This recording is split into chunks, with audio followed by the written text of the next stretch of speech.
అయోధ్య నగరం రాముని పట్టాభిషేకం కోసం పండుగలా అలంకరించబడుతుంది. ప్రజలందరి మనసులో ఆనందంతో నిండిపోయాయి.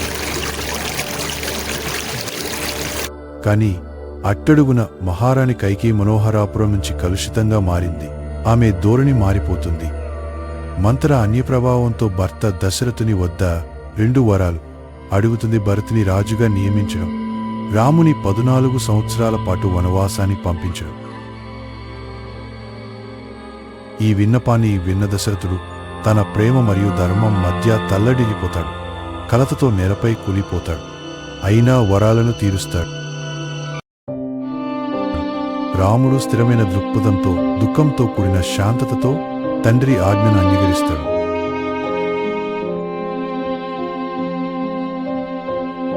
సీత అతనితో వెళ్లాలని నిశ్చయిస్తుంది. లక్ష్మణుడు కూడా వారి వెంట తను వెళ్లాలని హఠంతో ముందుకు వస్తాడు.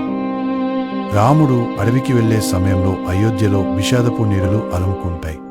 ప్రజలు కన్నీటి కళ్లతో వీడ్కోలు చెబుతారు. రాముడు అడవిలోకి వెళ్లిన తర్వాత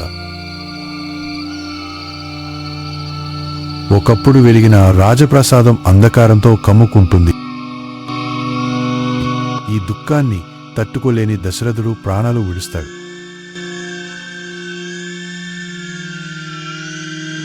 భరతుడు తిరిగొచ్చినప్పుడు ఈ విషాద వార్త విని శోకంతో చిద్రింపజేస్తాడు.